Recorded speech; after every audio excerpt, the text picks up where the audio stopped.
Hello everybody. My name is Akhil. I am from NXP Semiconductors. For the benefit of all the people, we would be recording this session. So in case anybody has any objections, please let us know now.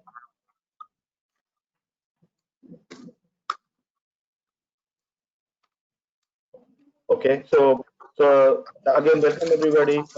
Today we have the fourth presentation on NXP Campus Connect, and this is the second presentation on VLSI track.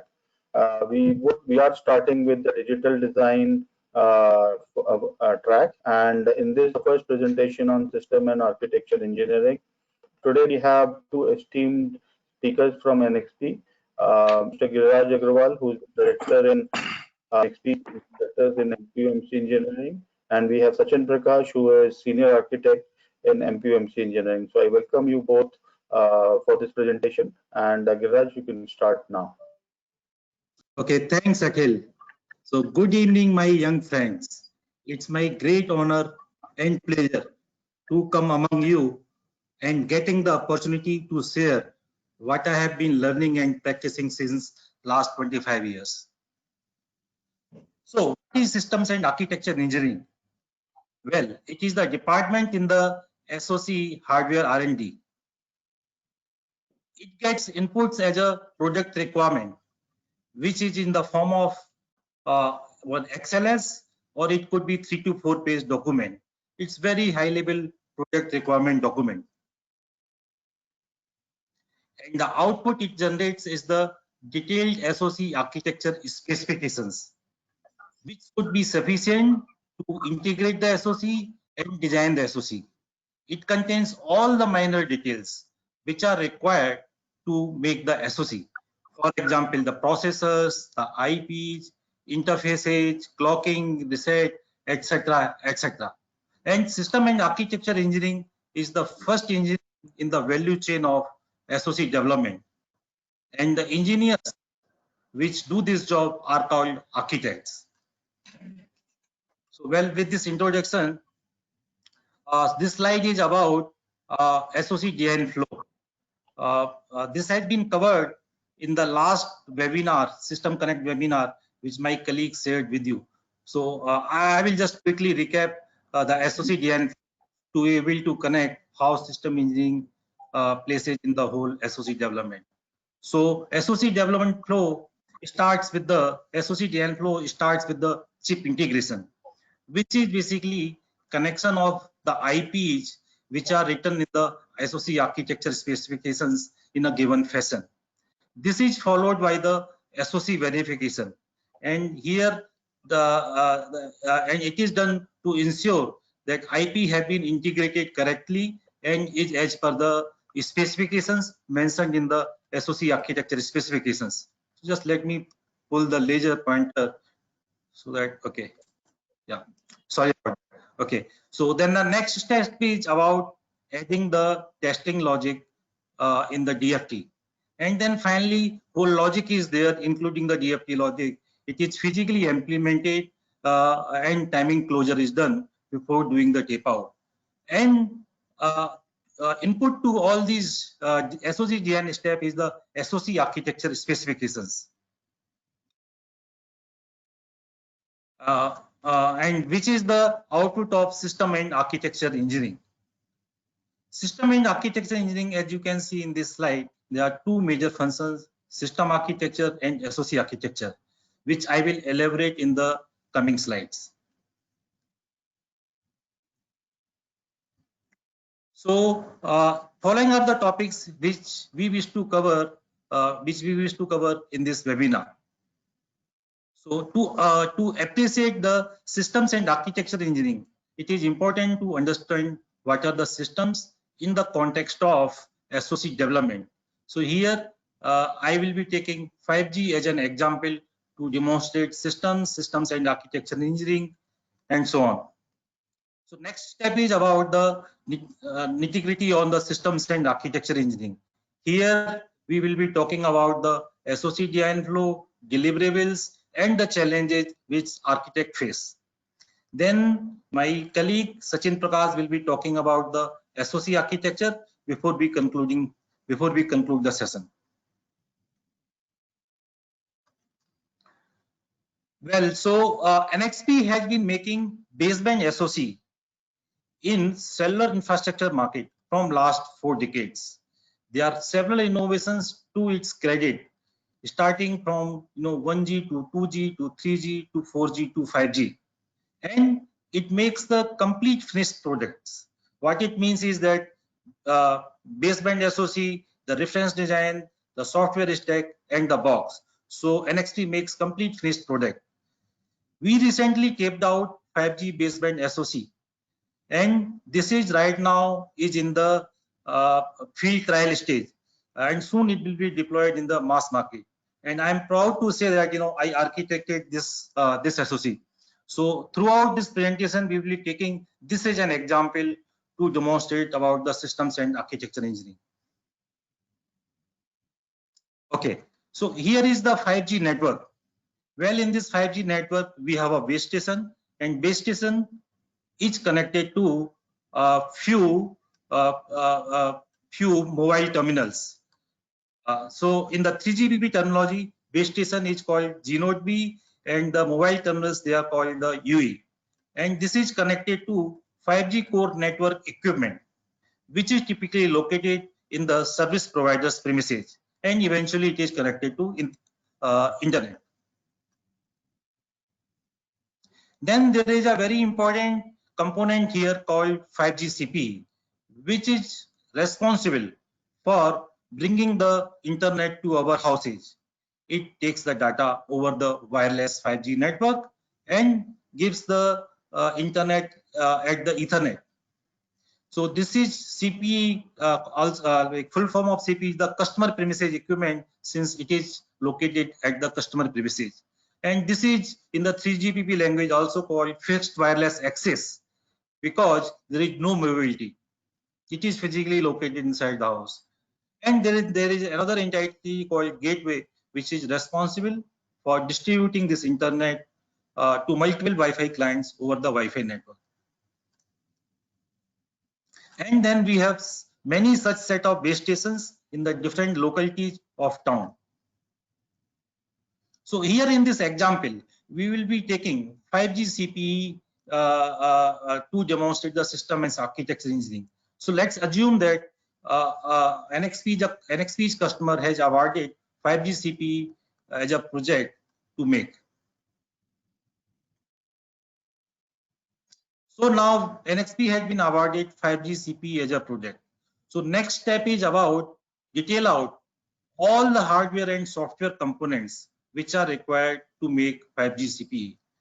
Okay. So if you remember ISO OSI layer model, so this is the protocol stack of 5G.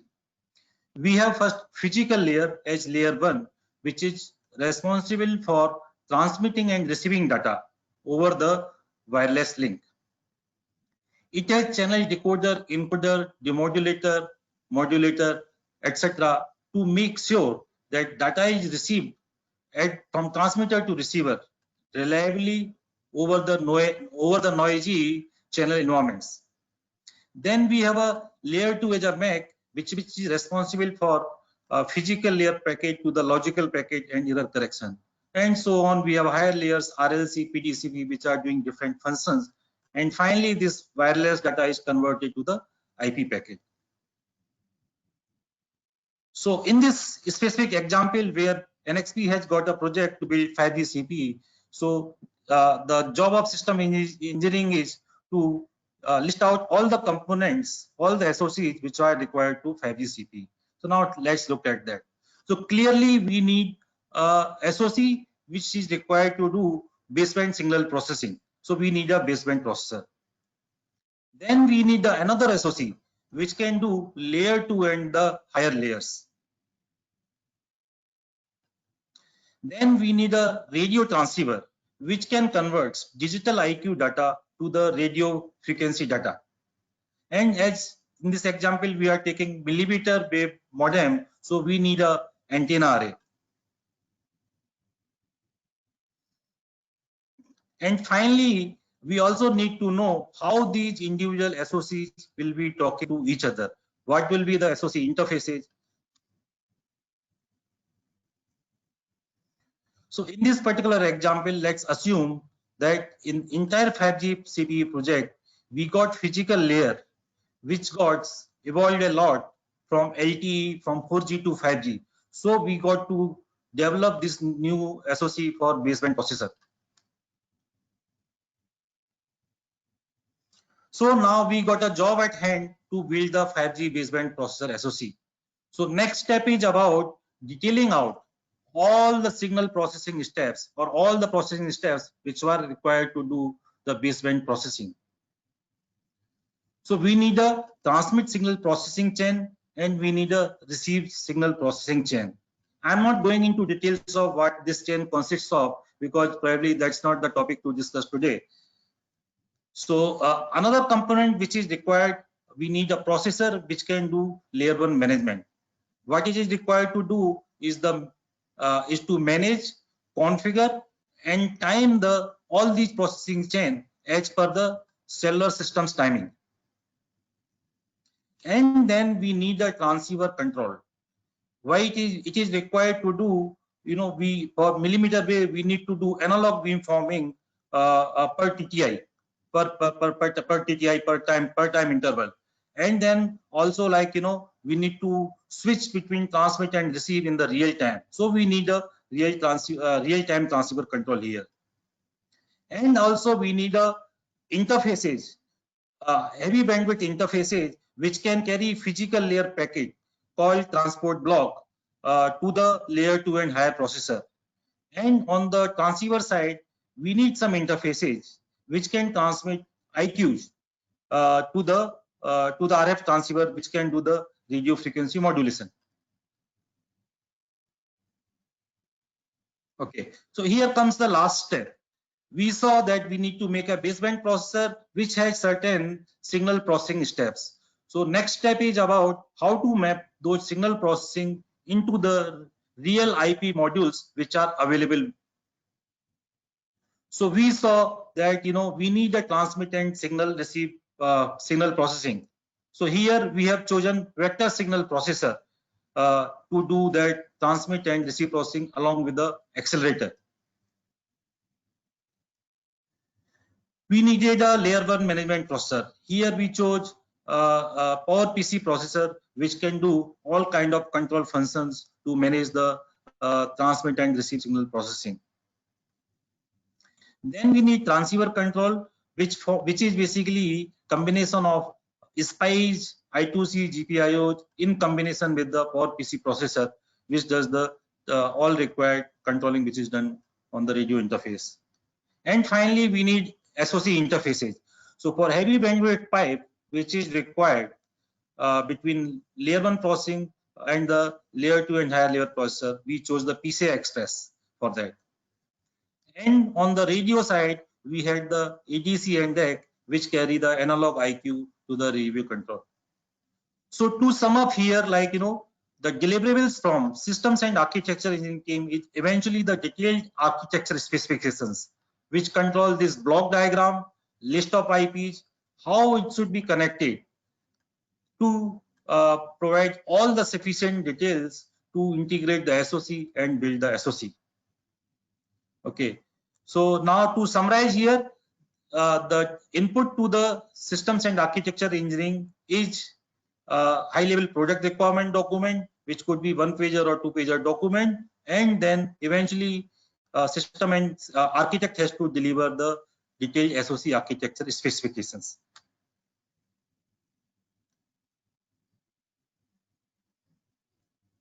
So after going through this 5G systems example, it is time to get into nitty-gritty of systems and architectures.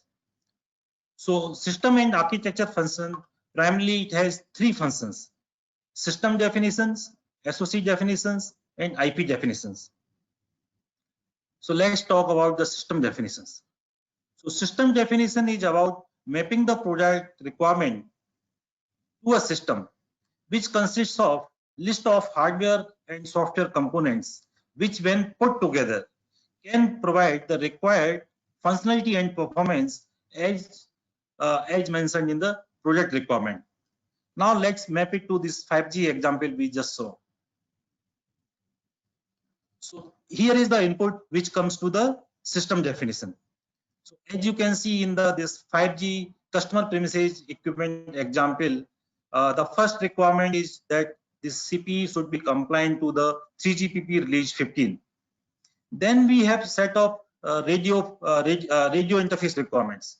That carrier frequency it should be able to support in the range of 26.5 to 29.5 gigahertz, which is also called FR2, and then signal bandwidth, maximum signal bandwidth, it should support 800 megahertz. Then we are talking about here what kind of data rate in the air which we need to support, what kind of modulation we need to support. Then this is about, like, you know, how much transmit power that we need to support at the radio interface so that the receiver can receive the signals reliably. And then we have few other requirements like interfaces. It needs to support Ethernet, 10 gig Ethernet port to support to provide that to the another gateway device which can convert to the wireless thing.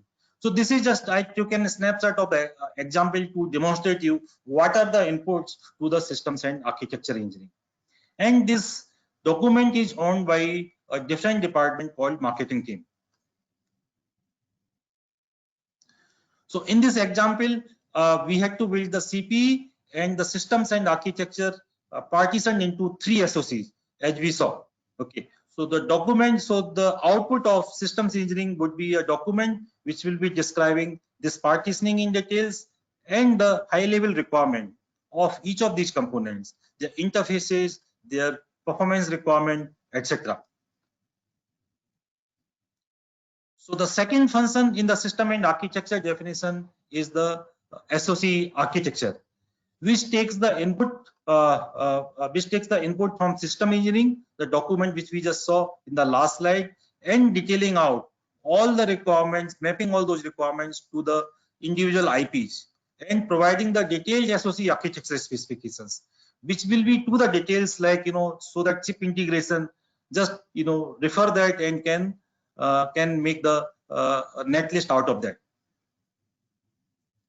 So in this example, we saw that, you know, those signal processing steps of baseband processor, it has been converted into the individual IPs. It has been mapped into those individual IPs, and then it is describing about how those IPs should be connected to get the required performance and functionality.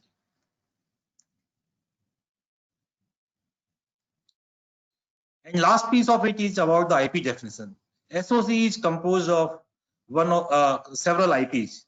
So it's the responsibility of system and architecture to define what are the requirements for these IPs, what are the functional and performance requirements. So here in this 5G example, as we can see that we needed a channel decoder. So first line of it is describing about functionality, that it needs LDSPC decoding with code block size of so and so.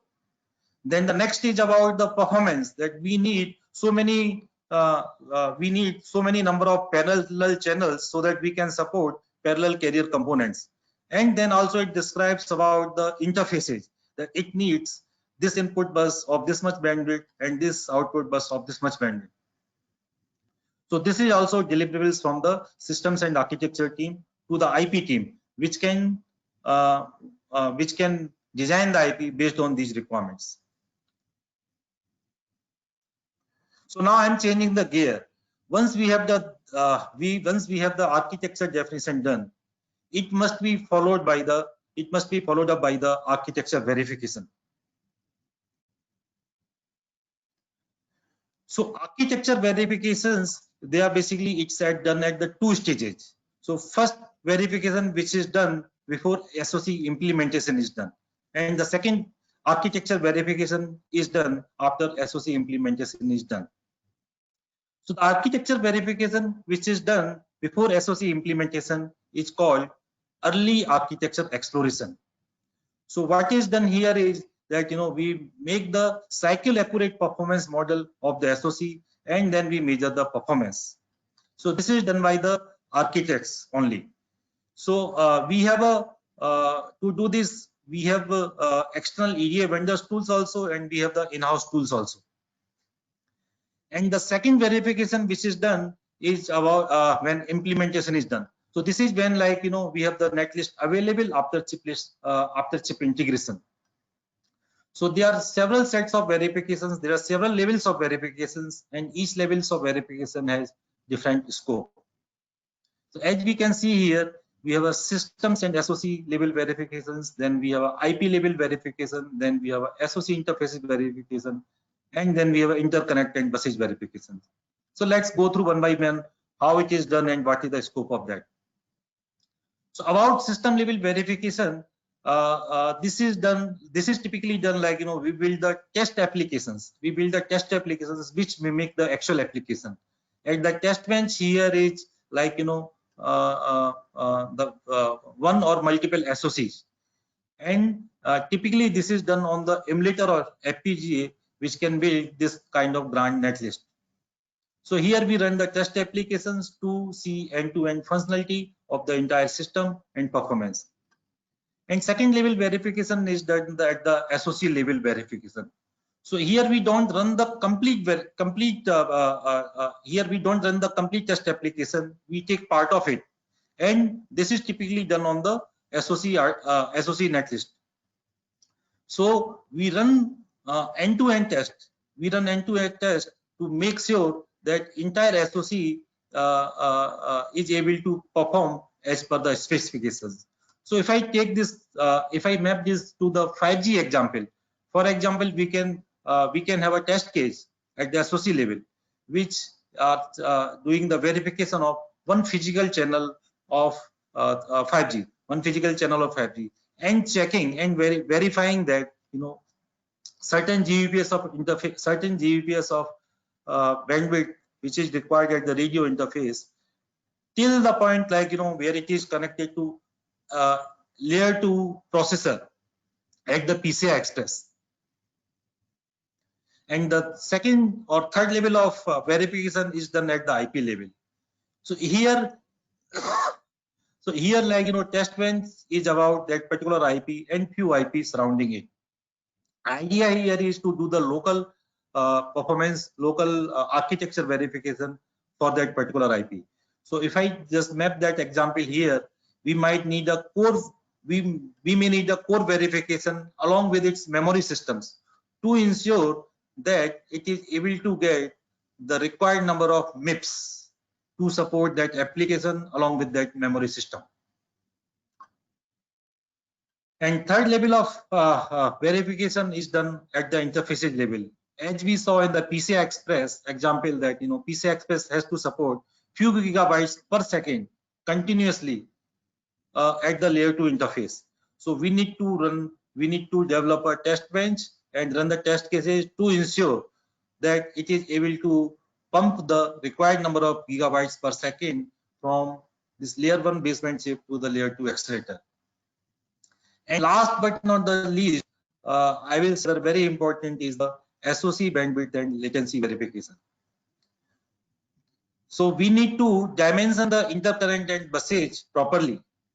We might have very efficient IPs on the SOC, but if our interconnect and busage are not dimensioned properly, we will not get any bandwidth out of it.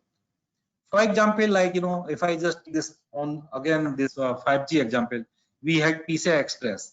So PCI Express IP might be sufficient, but if its input busage and the interconnect at which it is connected, if it is not supporting that many packets in pipeline over the PCI, we might not able to get the required bandwidth of few gigabytes which we are talking about. So this is the most challenging part of the SOC architecture, to dimension the interconnect and busage. So now next few slides are about the architecture challenges which an architect faces. So first slide is about the system engineering challenges. So as we saw, system engineering is about mapping the applications into the high level hardware and software components. So it is quite obvious that system engineer has to be very well aware with the end application. And the biggest challenge which he says is the system partitioning. And system partitioning has two dimensions. One is horizontal partitioning, which is about like, how many slices to be partitioned for that particular application. And trade-off here is that if we have too many SOCs, it increases the BOM cost, it increases the development effort, and if we have too many too less sizes, we will be having the SOCs which has the high complexity. Again, I take the 5G systems example. If I combine that baseband and layer 2 and higher processor, it could have been very huge complex chip, and development cycle of it has been elongated. And then comes vertical partitioning. Once we decided about how many SOCs to build and what functionality to build, the second dimension is about how to implement the processing to be done on that SOC between hardware and software. So we need to have optimized general purpose processor and hardware accelerators.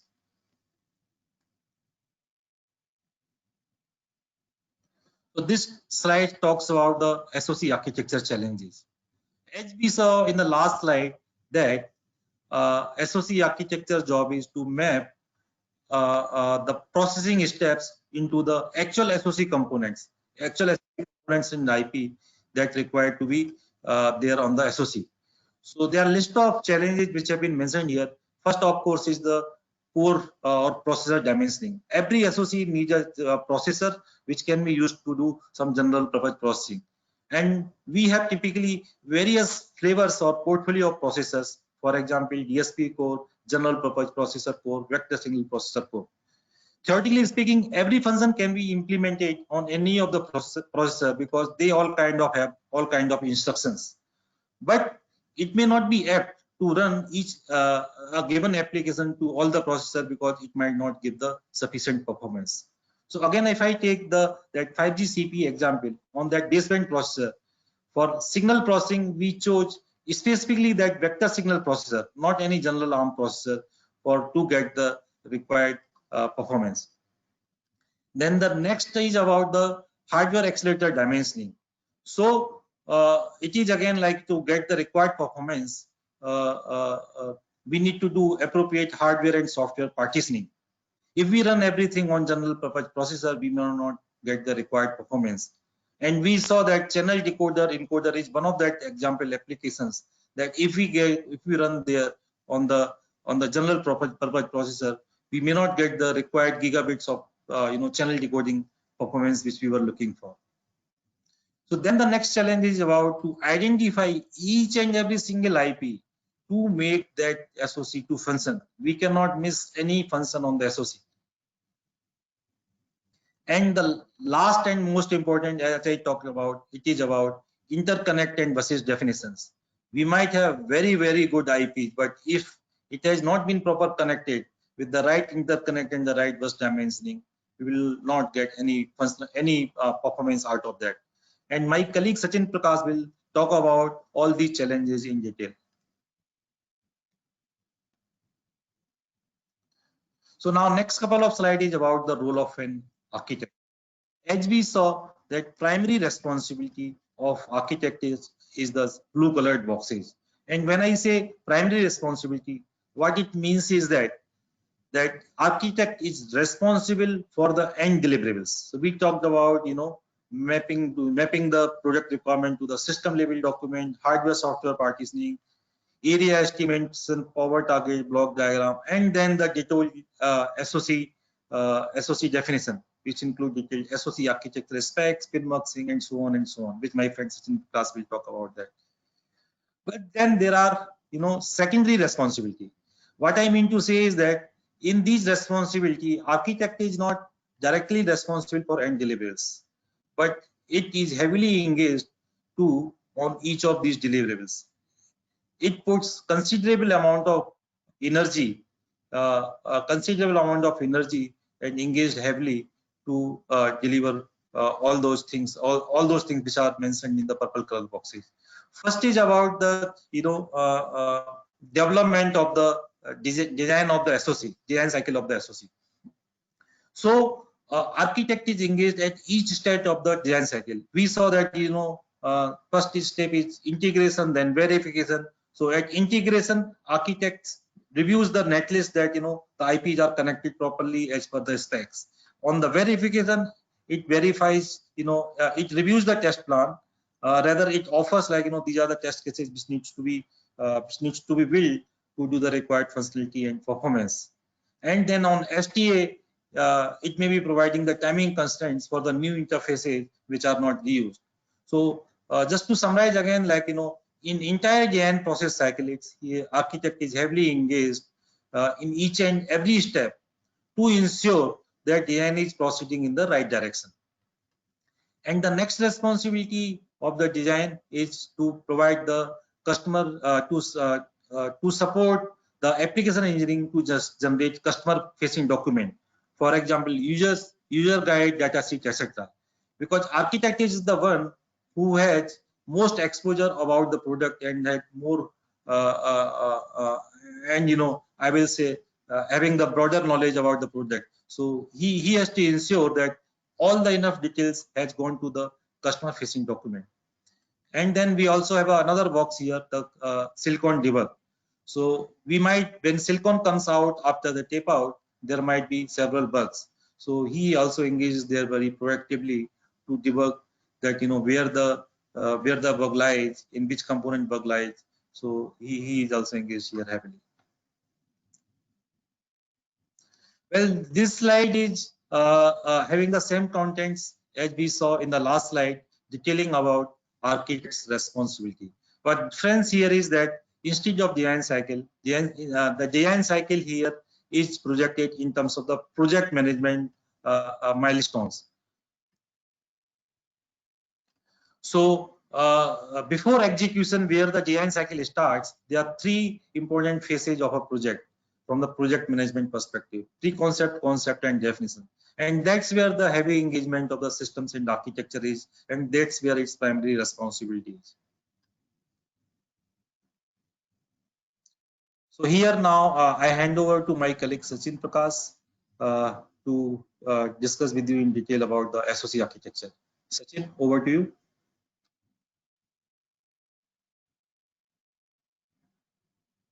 Sachin.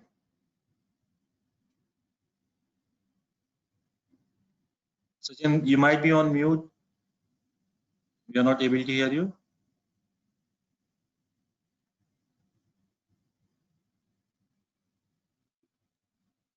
Divakar, can you hear me? Yeah, we can hear you, Gilad. Sachin, there is some problem with your headset, I think. Can't hear you. Sorry, Sachin had some problem in the network. Yeah, probably you can go ahead, Gilad, while we figure out what Sachin's problem is.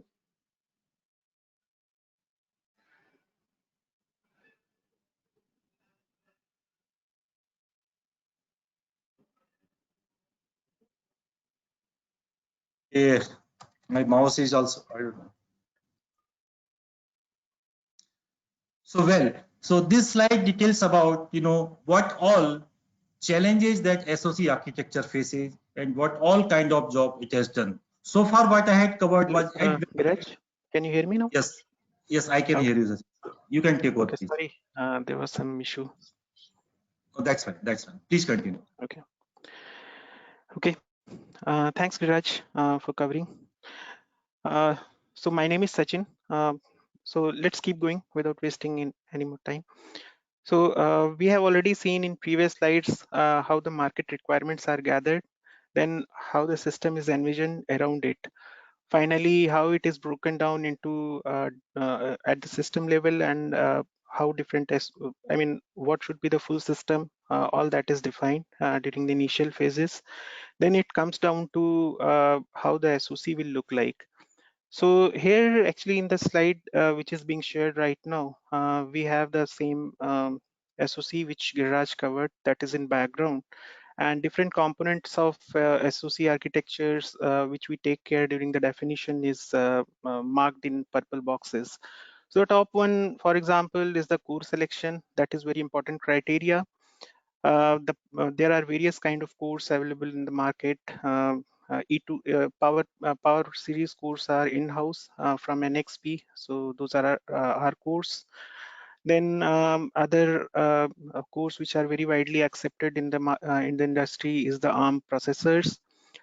So in this particular block diagram, we used the Power PC cores. Those are E200 here. Then the next purple box in the right side of it is low power design. So now actually most of the European market, European governments and US governments, they impose some guideline or restriction that the power consumption should not be more than this or more than that for a particular kind of application.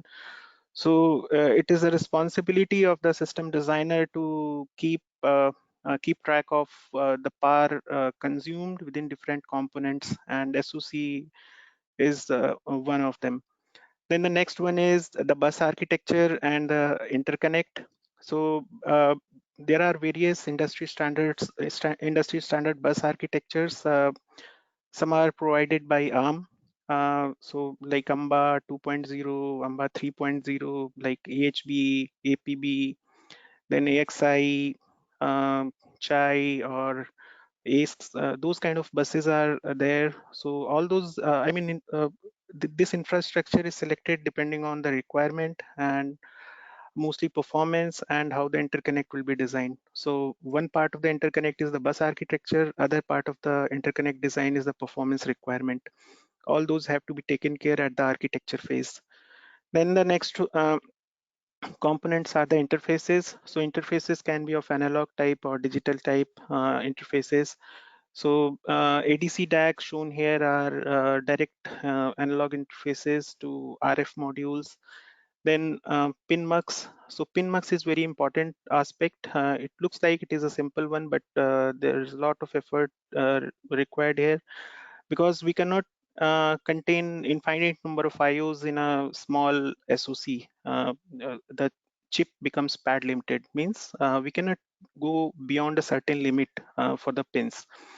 So there is a lot of multiplexing that has to be done without impacting the use cases. For example, a particular use case may need SDHC card along with um, uh, along with a NOR flash directly connected to it. So we should have the plugs available for parallel interfaces.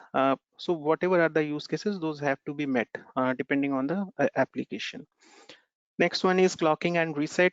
So obviously the chip will run faster depending on what kind of clock we select, and uh, that the timing should also be met depending on the clock frequency. So there has to be flexibility at the SoC level so that we can pick different bins, like for example, processor running at 1 gig or 500 gig or 500 meg or 800 meg. All those kind of options should be available. There is more than that in the clocking. There has to be clock gating so that the power can be saved. Then a particular sequencing requirement. All those kind of aspects are covered in the clocking and reset. Then security and security architecture, that is important aspect because we don't want malicious software to hack the system and then run something malicious which is not required. So a lot of effort and energy is spent on the security architecture. Then memory bandwidth calculation and memory controller design. So it's not just memory controller, it's partitioning of the external memory versus internal memory also.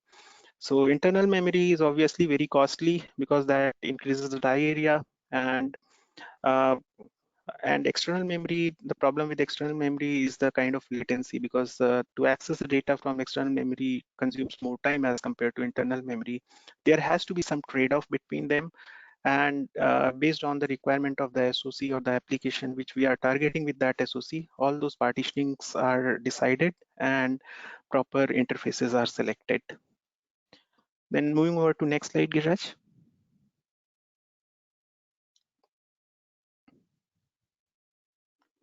Thanks. So this slides actually covers the challenges at the very broad level. So three aspects I try to capture here. One is performance. So everyone wants better performance. They want 2 gig CPU, 5 gig CPU, whatever. I mean, more is better. But when you increase the performance, you increase the frequency, then that comes at the cost of power. There'll be more power consumed. So and more power along with die area will also increase, because now we increase the performance by putting more number of cores, multi-core, 4-core, 8-core, those kind of things. So more die area means more cost. Then the next one is power. So again, everybody wants 24-hour power backup in the laptop, or 8-day backup in the mobile handset. So less power, better product, but again, less power means more cost, because you have to spend more on the power reduction technologies. Even the technology nodes are transitioned from um, higher leakage nodes to lower leakage nodes. So there'll be more cost involved in that.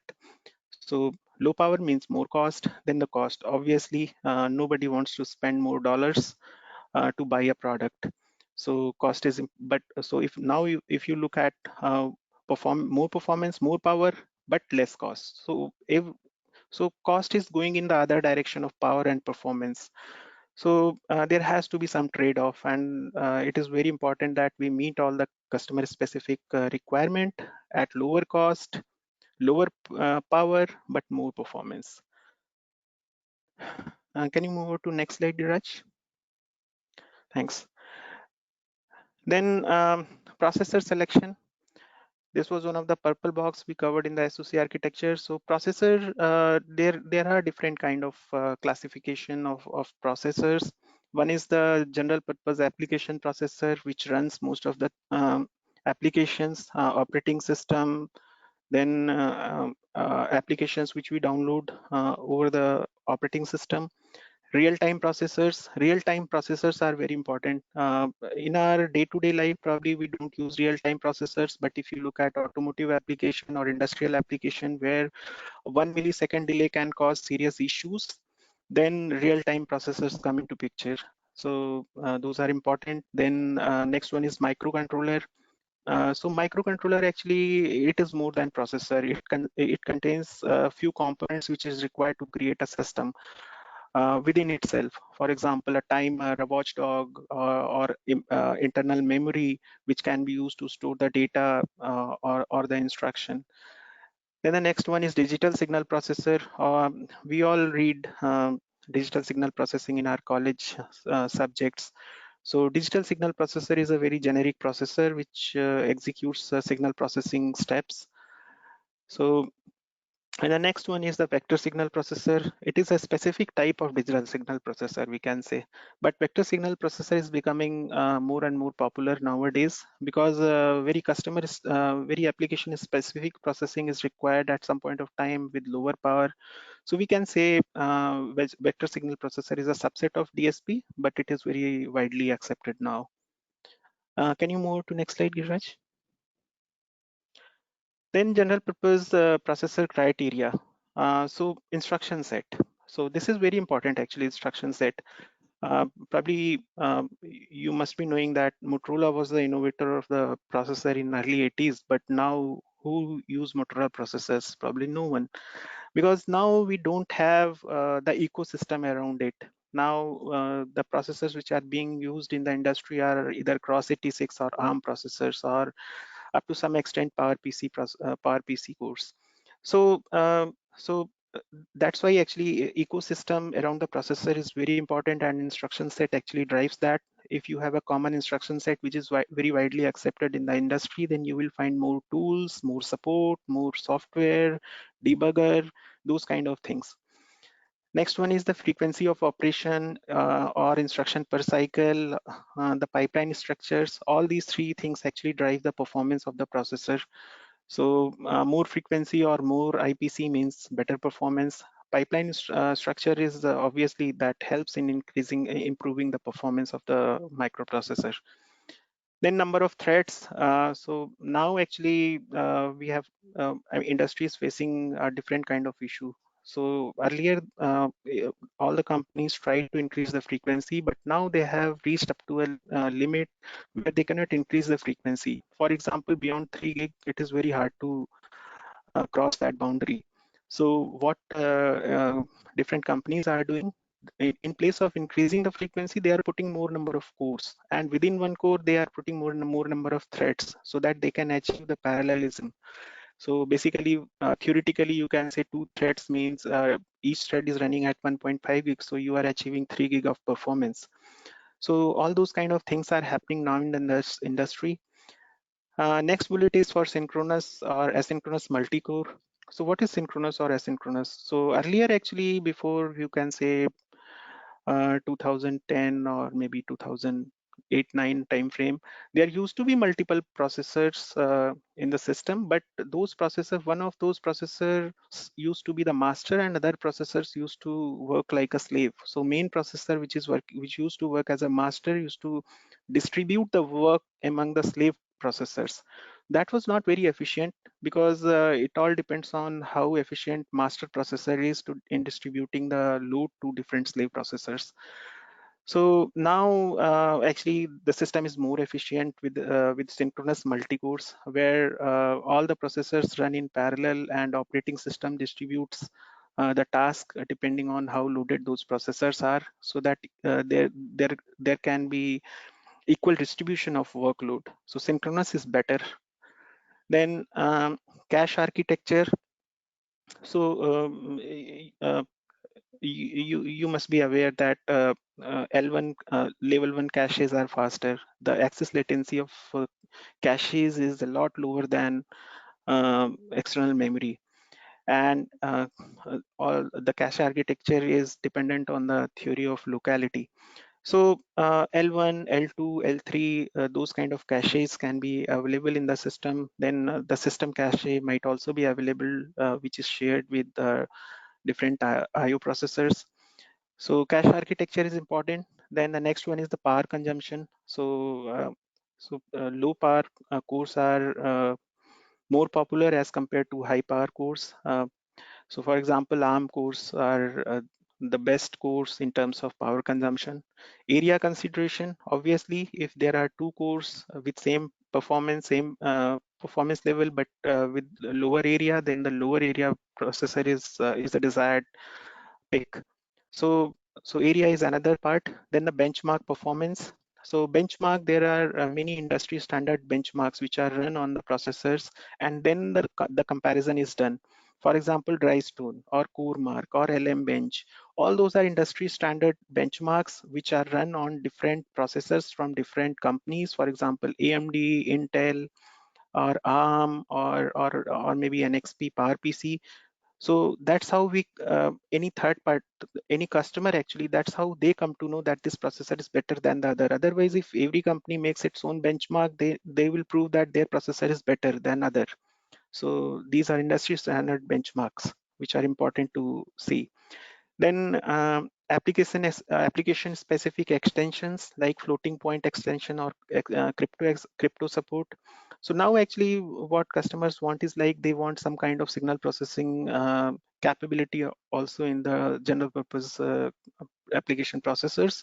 That's where floating point extensions come into picture. Then the crypto is kind of more security within the core. So that is another aspect.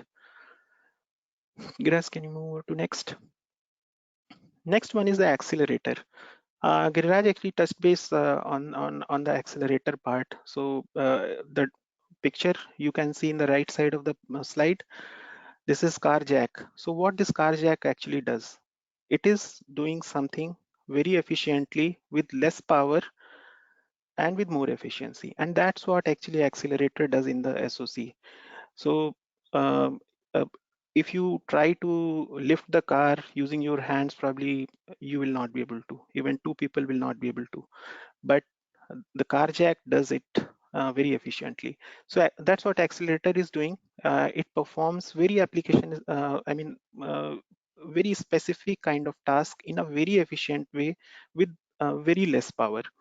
So what are those kind of what are those tasks? So those tasks are like graphics processing. So probably if you are using PC, you would always be discussing we are using NVIDIA graphics card or ATI graphics card. So all those cards are actually doing the acceleration. So processor is offloading the acceleration part to those external cards. So in place of having external cards, now SoCs have integrated graphics processing engines. Then video processing is another engine where MPEG or JPEG or H.264 kind of encoding, decoding, those kind of things are done within the SoC using the accelerator in a very efficient and in low power, with low power.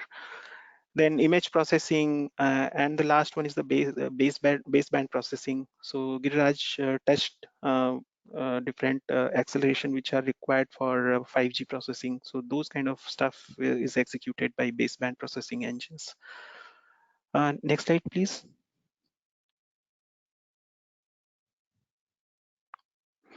Okay. This slide actually shows a picture of different kind of interfaces which may be required at the SoC depending on the kind of applications which are targeted by that particular SoC. So sometimes you have the power management outside of your system. So power management IC talks to your SoC using I2C or SPI. Here speed is not important. Here what is important is number of pins. I mean, less number of pins, less performance, slower frequency, whatever. But it all depends on what is actual requirement. Some at some places you will need higher performance with less number of pins. So less number of pins is always something which is desired, and then the frequency of operation is another factor. So Flash, there are different kind of interfaces for Flash, SPI, SD, SPI serial peripheral interface, SDMMC is industry standard interface, parallel NAND, NOR. Then DRAM interfaces like DDR1, 2, 3, 4. So DDR4 is now being used in the industry very widely. DDR5 is also available now. Then on the lower power DDR side, LPDDR1 to LPDDR5, those are available now. So on the sensors, there are different kind of sensors which are used, like pressure sensor, temperature sensor, um, power monitoring sensors. So those are I2C, SPI or OIR based. Debug interfaces. So one is like general debug, code load, store, breakpoint, those kind of stuff. JTAG is used for that. Then for trace capture, Aurora was the industry standard, but now companies are moving to PCI Express. Then audio side, serial interface SSI, I2S or AC97. Those are the audio interfaces. On the display side, you must be using HDMI or DisplayPort in your PC or television. DVI is somewhat old now because DVI has transitioned to DisplayPort or HDMI. MIPI is widely used in the handheld devices, cell phones, where the displays are connected with MIPI. Camera is again MIPI. The big advantage with MIPI is like it is very low power with high speed. So that's why handheld devices are mostly on MIPI. Then RF connectivity. So for example, the diagram which Giriraj shared earlier in the presentation. So different locations are actually connected through the CIPRI or JSD CIPRI link. JSD 204 is for basically RF connectivity, RF device connectivity with the baseband. Then chip-to-chip connection. So sometimes what happens is like the practical aspect would be you will not be able to contain everything on one SoC. For example, the die area increases to 800 mm square or 400 mm square, and you will not be able to build the SoC with that much of area. So you will split the SoC into two different components, and then those components will talk to each other using chip-to-chip interfaces in a IO coherent way. That is the most important point. IO coherent, sorry, not IO coherent, the coherent way. So that's where CXL or CCIX, those interfaces come into picture. Next one is a storage. So for storage, PCI Express is used for NVMe. Now NVMe is very popular. Even handheld devices are now using non-volatile memory express devices. And NVMe obviously was very popular in the server market or mass storage market. SATA is now getting obsolete, but it is still there in the market. USB is another very popular interface. Ethernet for internet access, Ethernet is everywhere. the interfaces are like MII, GMII, RGMII, SGMII, XFI. Those are different name of Ethernet interfaces. Next slide, please, Viraj. Then this slide actually shows the pins. As I touched very briefly in the SOC top level diagram, that pins, we should be very careful. We have to be very careful while defining number of pins, because we cannot have infinite number of pins. So for example, if the die area is say 80 mm square, we cannot go beyond 300 or 400 pins. And within 300 400 pins, we have to address many customers, which and those customers may have a different kind of interface requirement. So we should be very careful that we do provide parallel interfaces to different customers based on their requirements. One customer can say they want to use the SoC for industrial application, and the other customer can say they want to use the SoC for automotive, and a third customer can say that they want to use it for networking application. And they may have a different kind of interface, I mean external SoC requirement. So we need to understand what different customers need and how can we multiplex different functions on a single pin.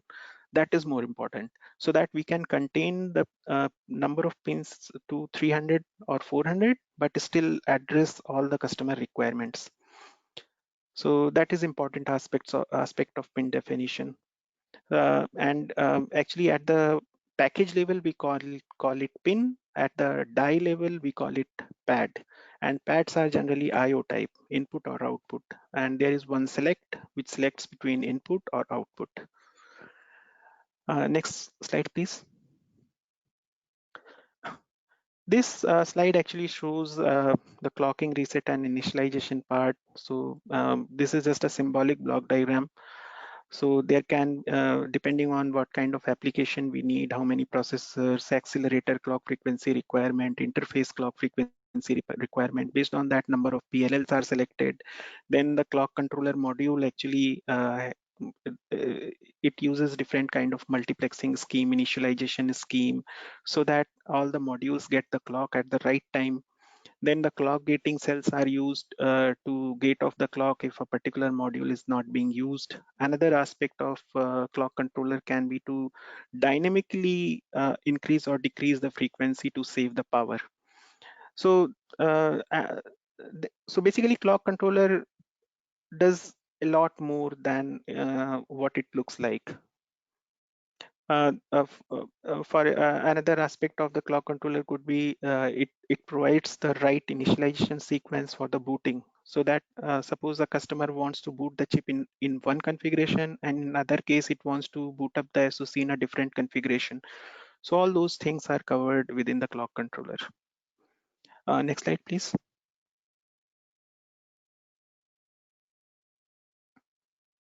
Giraj, can you move to next slide? Yeah.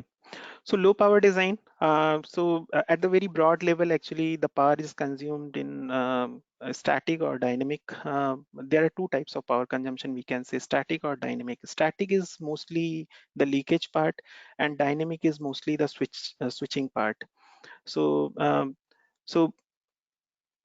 basically what happens is like, if we just talk about the CMOS technology, so as the technology shrinks, the gate length actually reduces, and when the gate length reduces, there is more leakage, the subthreshold leakage.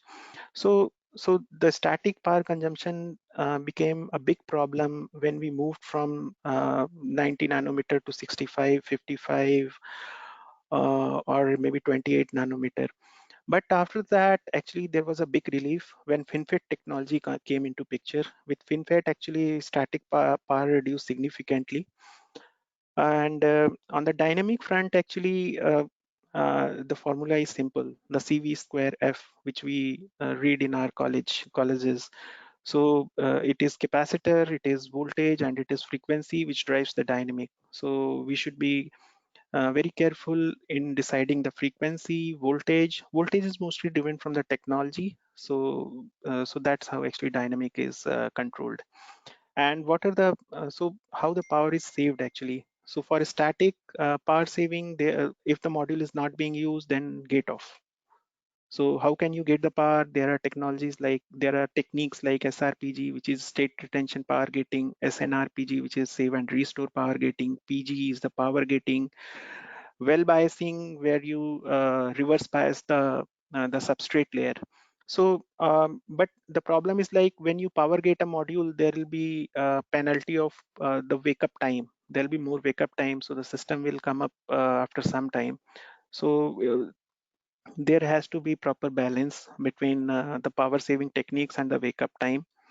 On the dynamic saving side, we can gate off the clock whenever required, or dynamically switch the voltage or the frequency depending on the application. For example, if you are you are playing a game on your cell phone, you need more performance, but when you are just receiving a call, you don't need that much of performance. So at that point of time, reduce the voltage and the frequency so that you can save the power, and when you are playing game, increase the voltage and the frequency for more performance. So that's how that trade-off is decided. Giraj, next slide. So this slide actually just shows, how the different power saving schemes plays a role. So top left shows when the technology shrink, how the leakage increases. So that is exponential increase in the leakage when the technology shrinks. On the right side, the table shows what are the different operating modes to save the power. In case of run mode, everything is on. Wait mode, few components are off. Stop, few more components are turned off. Sleep, most of the components are turned off. Next one is the well biasing, the bottom left. So when you reverse bias the substrate, the leakage reduces. Then on the right side, right bottom side, it is the clock gating, which actually helps in saving the dynamic power. Giraj, move on to next. Okay, then this one is related to performance analysis, which is very important aspect. We find out cores, we find out interconnect, bus architecture, everything we have decided. But what if we don't achieve the target performance? So here it is very important to do some analysis before actual chip tape out. We don't want to see the results on the silicon. We want to see it when we are actually designing the chip. So when the specification is written by the architects, the performance modeling team actually develops the cycle accurate model. Then data profile mapping. So the data profile mapping is what? It is a kind of data flow based on the time stamping. So it is so this step is very important, and architect uh, and the customer requirement. Basically, architect understands the customer requirement, and based on that, the data profiling is created with the help of performance engineers. And then the data profile is applied on the cycle accurate models to get the results. And if the results are not satisfactory, then again the specification is updated. For example, there are a few bottlenecks in the interconnect. Those bottlenecks are fixed, and at least at the concept level, we can or integration level, we can have some results which can tell that we are going to achieve the performance targets or not. Then next slide, Giraj. This slide actually shows, so the previous slide was all about early performance analysis, and this slide actually shows a bit in-depth performance analysis where we run the benchmarks or the software on actual design. So what is actual design? You started the integration part, you have the RTL, you have the integrated netlist. So that integration netlist is actually imported onto the emulator. So there are various emulators available in the market. So design is imported on that emulator. And from where we get the software. When you don't have the SOC with you, how will you write the software? So that's where the left part of this picture comes into play. So the specs, based on the specs, software models are actually created. So those are object-oriented C models. those C models, those software models are then integrated to create a software simulator. And on software simulator, the software team develops the software, and they get some result on the software simulator. And this piece of software then goes on to emulator. And emulator is actual design, which you will see on the silicon. So this is the exact mapping of your silicon onto the emulator. So from there you will get a result. Compare the results. If both are same, then at least you have the right design with you. So it's not just performance. You are also verifying the functionality of the SoC here. So this step we call it hardware software co-design. So this is again another important aspect of the architecture, where architecture is involved with very high degree. Coming on to next, Niraj. I think we covered most of the things now. Then the next one would be the summary. So probably I would request Giriraj to summarize the presentation. Hey, thanks, Sachin. So you beautifully covered various aspects of SoC architecture, starting from the processor selection, accelerator selection, pin muxing, low power and performance and clocking reset, and so many aspects. So now it's time to summarize the session. So the role of system and architecture engineering is to provide the detailed SoC architecture specifications and the various aspects of that Sachin just spoke about. And inputs to architect is the high level product requirement document. And clearly this needs that architect should be familiar with the very well versed with the applications to be able to give the right definition. And since architect is involved from the concept phase itself, and also is involved till the tape out of the project, so he gets the ample opportunity, he gets the, rather I will say most opportunity to do the innovations and impact on the end products. Second aspect is that to be able to define the right SoC, to be able to define the right SoC, the SoC architect must be aware of the various underlying IPs available to be able to select the right IP amongst the available IPs. So for example, he should be available of various processor portfolio, which he should be able to so that he can be able to select the appropriate processor for that particular application. And we also talked about that another challenging after that is that to do the right hardware software partitioning, what accelerator to select, and whether we need a custom accelerator or we can do it on the general purpose processor. And architect must have very deep knowledge of the SoC design cycle, so that he can he can visualize all the issues which may come across the design cycle. Imagine if down the line, 6 months down the line in the execution cycle, if we get the bug in the interconnect and we find out that we are not able to meet the required performance, it's kind of around that much amount of time is lost in the development cycle. So architects needs to be very well aware of the complete complete design cycle process.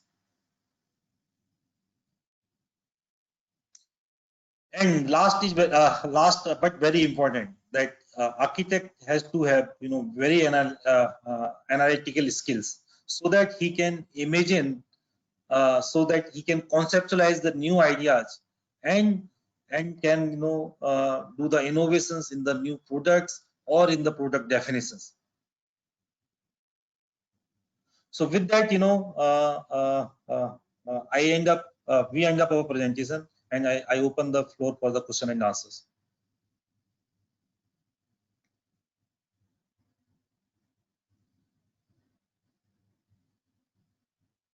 Hi, Giriraj. This is Manish.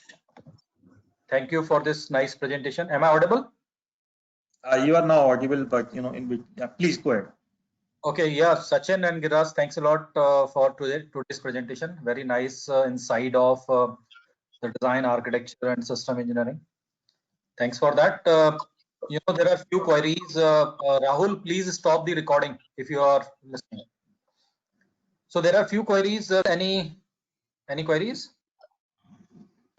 No, Okay, fine.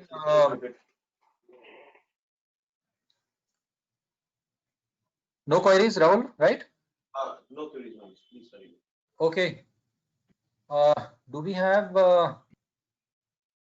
Akhil? Yeah, Akhil is there. Yeah, Manish, I'm online. Yeah, over to you, Akhil. Okay, so thanks guys for all the presentation and all the question and answers that were put across. And as Manish indicated, that our next presentation will be on 17th on Radar and followed by another presentation on 1st of December. So please keep in touch on the LinkedIn platform, and you will get all the latest updates there. We have also put in recordings of some previous sessions that we had on 15th of September and 6th of October. 6th of October. This was as per the huge request we were getting for some of the people who wanted to the sessions at their own to view the sessions at their own leisure. So that has been done, and we would continue. We keep on uploading the sessions as and when we upload the sessions on webinars. Okay, so it's on YouTube, so you guys can go to LinkedIn page onto YouTube and view the sessions at your own pace. Let us know if you need any more information, and we will be more than happy to provide any help we can. And with that, I would end the session with this current session. And since we will be meeting after Diwali, so very happy, safe, and prosperous Diwali to all the people on NXT Campus Connect platform. And see you after Diwali. Keep safe and follow the proper norms for social distancing. Thanks a lot, and bye. Thanks, Akhil, Manish, Rahul, and all. Thanks, Sachin. Thank you, everyone. Thank you. Yeah, thanks, Giriraj and Sachin for all your efforts. It's a very great session, good insight of the system engineering and architecture. Thank you. Thank you, everyone. Thanks, all the attendees. Thank you, Manish. Thank you, Giriraj. Bye-bye. Bye.